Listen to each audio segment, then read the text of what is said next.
It's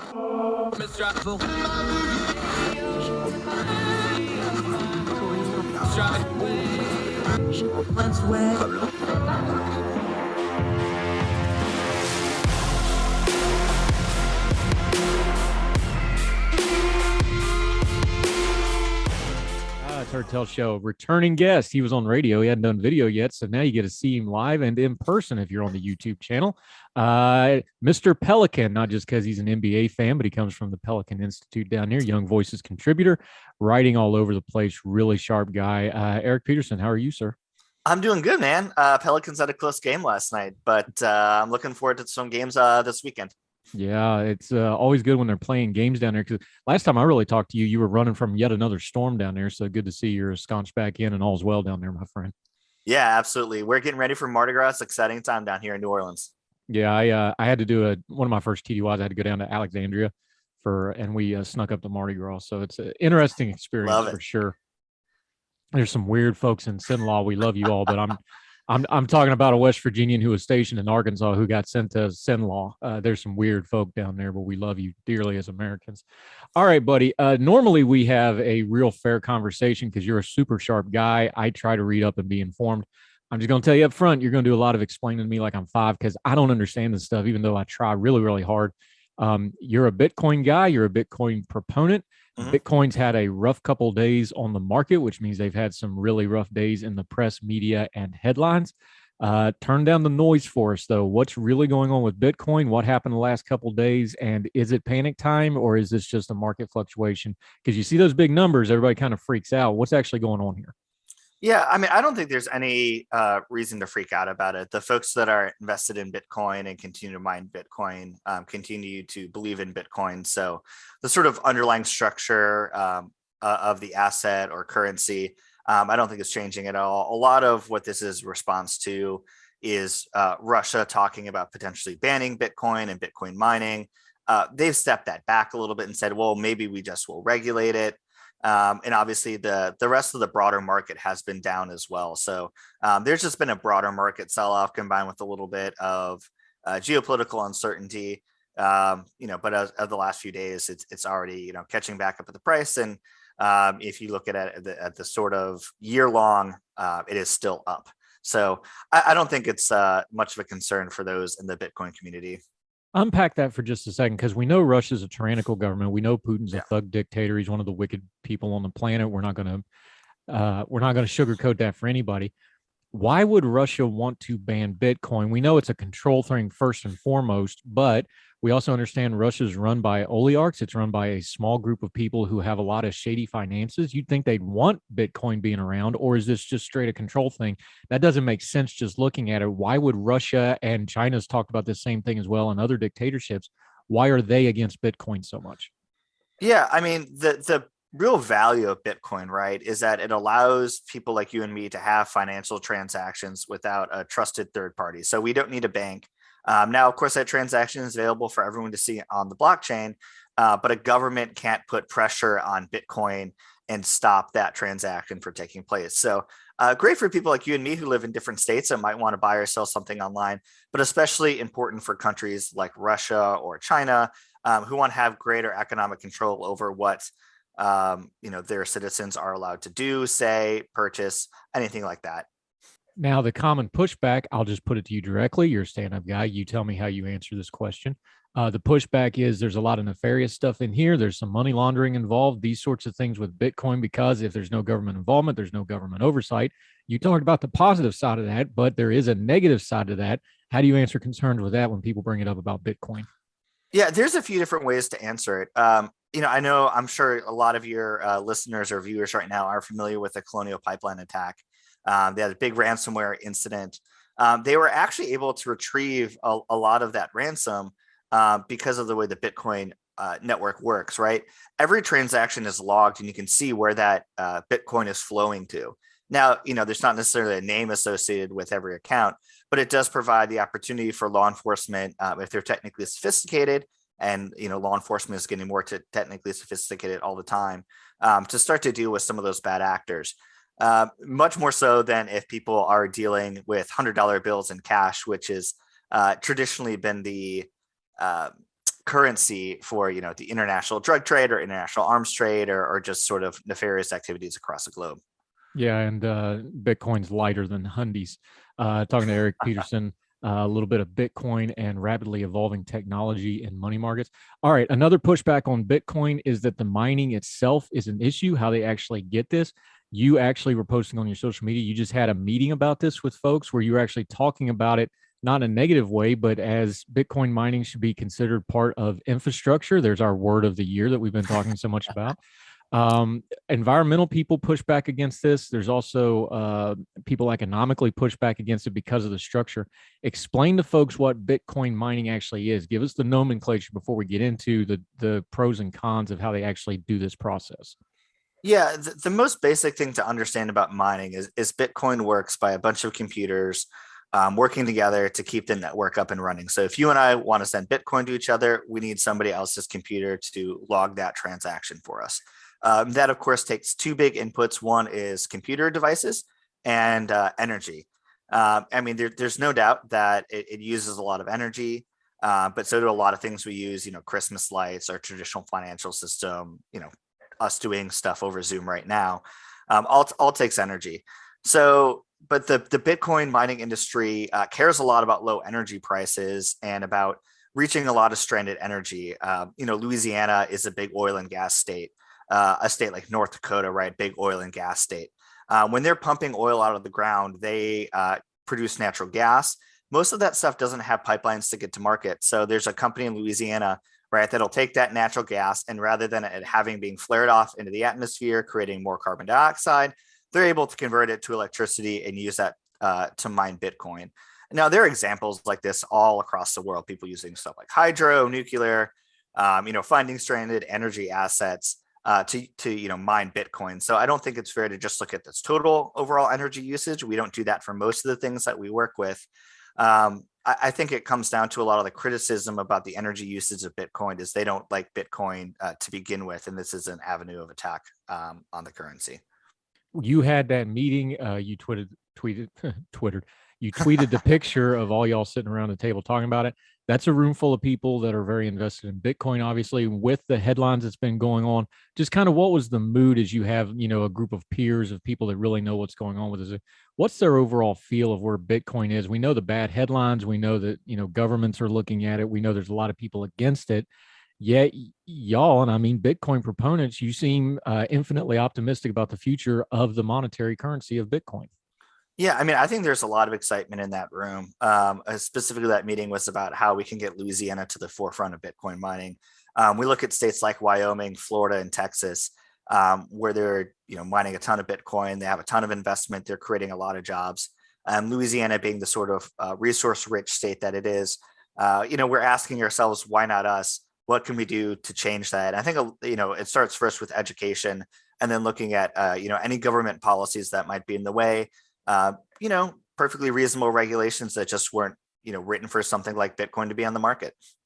Yeah, talking to Eric Peterson. Now, on a practical level, one thing that I did like, even though I don't really understand all the Bitcoin mining part of this, is the places they're trying to do this. There's been talk of reusing otherwise unused industrial areas. There's been programs where they take over old power plants, those types of facilities, because they have the hardened infrastructure like power lines, like availability that is necessary to put those massive, I guess, server farms is kind of the best way to explain it. So for areas that are post-industrial, and it doesn't really matter where they are as long as they got power lines and an internet connection. We talk so much about small town America and middle city America and Rust Belt America being post-industrial, trying to find something next. This seems like something you could put into some of those industrial areas and get a little bit of economic activity going. Yes. Yeah, I mean, I think absolutely. We have a great mining company in Louisiana building these sorts of rigs, and they send them to all over the world. But you have, just areas where people have stranded power assets, they have something that's shut down. They have a plant that wouldn't be profitable, but is generating a lot of electricity. They bring in a Bitcoin miner, and then they can switch up the economics of the whole situation. The most exciting thing I think about Bitcoin, because it's so decentralized and a worldwide thing, it can basically go anywhere. And that means economic growth is available to all parts of the country and the world, quite frankly. Yeah, talking to Eric Peterson. One more thing about this Bitcoin before we move on. Um, you have mentioned it. I've heard other people mention it. What kind of economic impact are we talking? Because we talk about government being against Bitcoin. We've seen this movie, so we know how this goes. That means they don't know exactly how to monetize it for the government yet. Where do you see this going policy wise with things like regulation, with things like zoning, with things like taxes? Because honestly, if the government can tax it, they're going to be more okay with it. That's kind of where I think policy wise a lot of this is going. Do you agree with that? And where do you think this is going in the future to kind of normalize Bitcoin? Yeah, I mean, it's a great question. I would say when I look at the future regulation for Bitcoin, at least in this country, I see a lot of buy-in at the state level, right? You see places like Texas, Florida, Wyoming. They're leaders in this industry. And I think that will prevent or provide a buffer over Congress or the executive branch sort of overstepping its bounds the way that Russia or China did. That said, in some ways, regulating Bitcoin is, I don't want to say almost impossible, but it's very difficult. And so when you have, countries like China or Iran or, El Salvador or Turkey, or El Salvador is pro Bitcoin, like Venezuela or Turkey, try to clamp down on Bitcoin. I think that's where Bitcoin is most valuable. It's sort of hard to explain to somebody in America that has a relatively well-working financial system. Even with inflation, we're not dealing with hyperinflation, the value of Bitcoin. But it's really in those places that Bitcoin has its greatest value. Yeah, talking to Eric Peterson, a little bit about Bitcoin, a little bit about technology. When we come back, he's got a interesting piece where he explains NFTs. Yeah, you've been seeing them all over your social media feeds. You don't know what it is. I don't know what it is. He's going to explain it to us like we're five and get us walk through it. It's going to use a sports analogy to try to explain it. We'll get into that right after this on Herd Tell.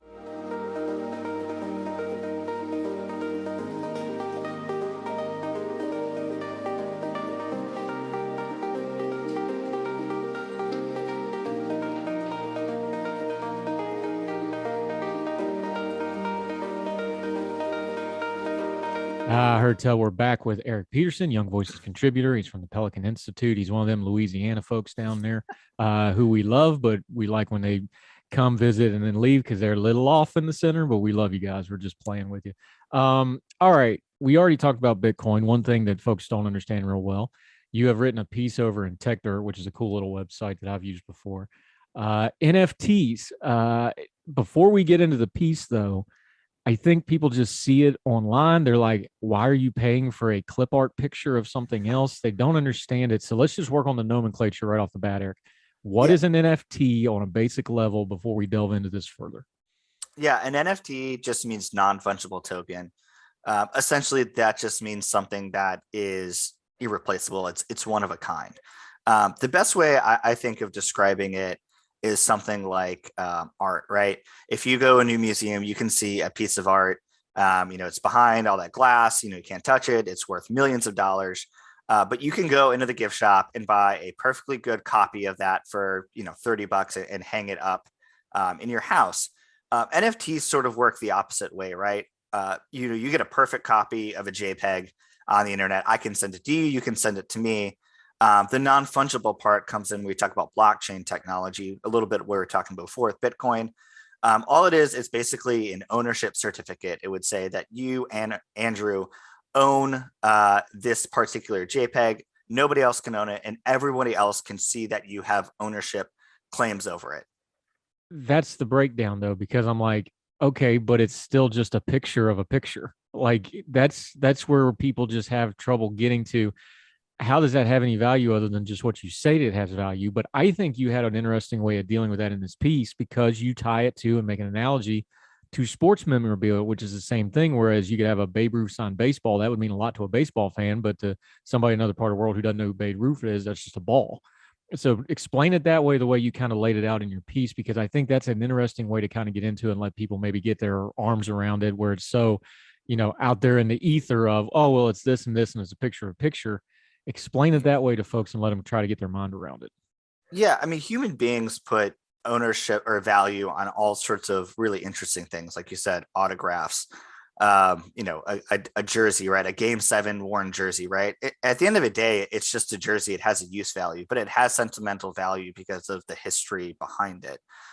In the same way, an NFT tries to put history around something that's digital, something that we can't necessarily tangibly hold on to. And that's the value for it. And, because it's on the blockchain, everybody can see that I have ownership of that. There's no dispute of it. Without the blockchain technology, again, I could create this great piece of art online, say I'm the creator of it, but it would get shared around to, a few million people, and nobody would be able to verify that. And there sort of goes the value that human beings place on having a unique copy of something. Right. And then in your piece, but you brought it up, it is decentralized. So then the counterpoint to that is always going to be, well, because it's decentralized, how do you enforce ownership on something that's by its own very nature decentralized? I know we can go on the logs and look at it on the blockchain, but this stuff doesn't have tort law attached to it yet. There's no way to really, it hadn't been tested in court of who has ownership and suing people and this sort of thing.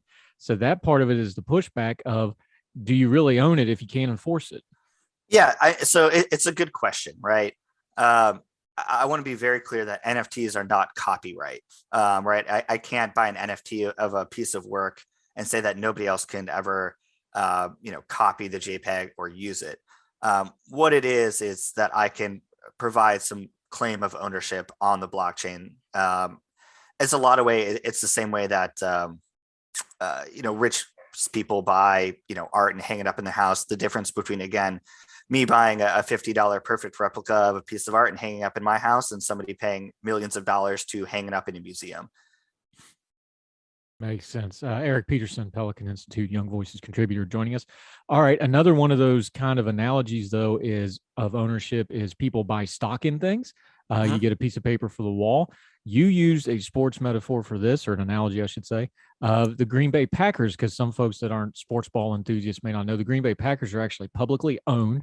You can buy a share in the Green Bay Packers, and you use that to try to explain some of this NFT stuff as well.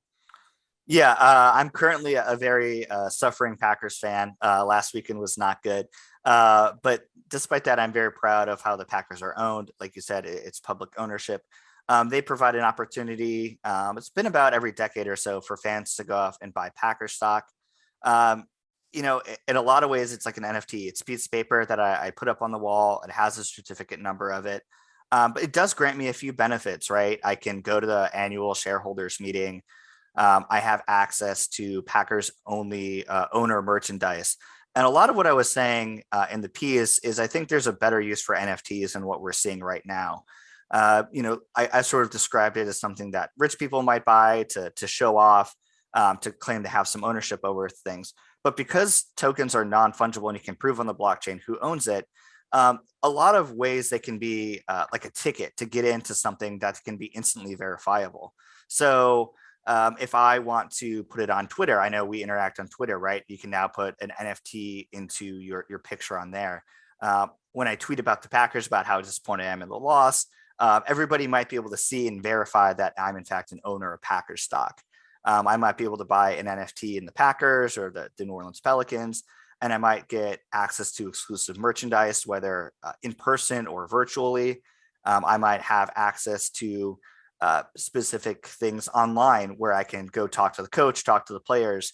That would only be possible because I have an NFT and they could verify that I'm a season ticket holder or I purchased this NFT or something like that. I think that's a real exciting part about what NFTs can do for the future of sports, not just the sort of collectible nature of it that we've seen so far. Yeah, you talked about it earlier. This stuff has its own language. Obviously, it's cutting edge tech stuff, so it has kind of a techie, nerdy, wonky cult surrounding kind of thing to it. You talked about orange pilled earlier. Is part of what's going on here, though, is there needs to be a normalization of the language barrier of this instead of just talking about NFT and blockchain, comparing like, oh, this is like buying a stock or this is like buying memorabilia. Do you think that's part of a cultural change that needs to happen for this to be more of a mainstream thing and not just that weird thing we see on social media? Yeah, I mean, definitely younger people have picked up that in the nomenclature very quickly. But I think if these things are going to go broader, it's definitely going to take some educational efforts. I think that's going to fall incumbent on teams, companies, whoever, to sort of break it down for the individual people, right? In the same way that smartphones were, this weird thing that people had 13 years ago, and now we're used to it, and things like Twitter or TikTok or Instagram are things we're all really familiar with.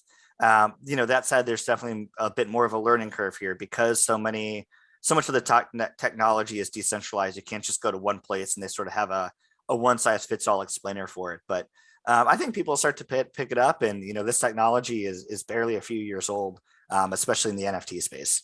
Yeah, talking to Eric Peterson. You ended your piece in Tech Dirt that we've been talking about with NFTs and other things. You ended talking about the decentralized ownership. DAO is the acronym for decentralized ownership model. We know the history of this, though. Things both in business and in government regulation, they decentralize and they get regulated, then they centralize, then they decentralize again. There's a cycle and a pattern to these things through history. How is that pattern going to play out, do you think, with this new technology? Because obviously, Congress is going to start looking at this. We already talked about Russia and China, and other governments are looking at things like Bitcoin. They're going to look at this NFT stuff. They're just going to, because that's what they do. How do you see that cycle of decentralizing and then regulation coming into it playing out with this new technology? Yeah, it's a good question.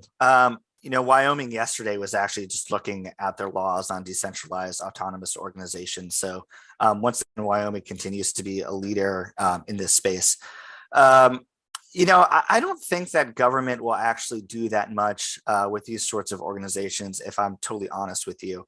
I think a lot of them are figuring out the way that laws work. For example, people bought a NFT of Dune and thought that gave them copyright ownership of Dune, and they quickly found out that was not the case. So, in a lot of ways, our current laws are built to deal with these sort of organizational structures. Might just take a little clarification around the edges. I think the better question is how private organizations are going to deal with these sorts of structures. I gave an example of ownership of sports teams through these decentralized organizations, right? The Packers are a kind of model about this, but they still have a board that makes a lot of these decisions. I sort of wondered what it would be like if a team was really just owned by the fans who had purchased stock and were able to make some of these decisions. And of course, the NFL has rules that prevent those sort of things from happening. But we're seeing new sports leagues pop up all the time, whether it's the United States Football League giving it another try, whether it's smaller leagues, whether it's women's based leagues that are starting up. I think some of these organizations are really going to take a look at these different sort of ownership models as a way to build up fan interest and fan involvement. And frankly, to disperse some of the financial risks of spending millions of dollars on something that might not work out. So I think I'm more interested in what the private governance side will say about these sort of organizations rather than what government will say about it. Yeah, talking to Eric Peterson. Okay, we've been beating you over the head with terms we don't know. Let's get to something more relatable. You are a New Orleans fan. It's been a rough couple of days for New Orleans sports fans. Sean Payton is leaving the Saints. The Pelicans are up and down. There's other things going on. What is the state of mind of the New Orleans sports fan today as you sit there? Yeah, I think they're really grateful for the time they had with Sean Payton and Drew Brees. As they look at the Saints salary cap situation and the draft pick situation, they had been mortgaging the future for quite some time for the ability to keep that window open and compete. And, they've been one of the most successful franchises for the last decades. And I don't think the Saints fans would trade that for anything. That said, I think they're really know that times are going to be tough, at least for the next few years. But I think there's more belief in the organization than there has been in some time that the current ownership structure and the current decision-making structure will be solid. But a lot of people are putting on their Joe Burrow jerseys and, really rooting for him as the playoffs move forward. I think that will give a lot of folks something to root for. And I'm really excited for that Bengals Saints game in New Orleans next year. I am sure it will be the hottest ticket in town. Yeah, Eric Peterson, proud Louisiana dweller. We were kidding him a little bit, but Louisiana is a wonderful, unique place in America. If you've never traveled there, you need to go there. Not just New Orleans, upstate, the bayous, the coastline, all of it. One of the great food places. We're big on food here. One of Absolutely. the great food places in all of the world. Eric, appreciate your time today so much. Tell people what you got going on. Pelican Institute. You're also writing with young voices all over the place, doing media like here on Heard Tell. Let people know where they can find you on your social media and what you got going on. Yeah, they can find me at Eric_Peterson_ or at pelicaninstitute.org. Also, it's king cake season, so order a king cake from your favorite bakery down in New Orleans. I promise you will not be disappointed. Yeah, if nothing else, when you go to New Orleans, if you just do beignets and king cake, you'll leave happy. Everything else will work itself out. Eric Peterson, thank you so much for the time, my friend. Returning guest, and we'll have you back again soon to explain more of this stuff that I don't understand very well. Okay. Looking forward to it. Thank you, sir. Good job.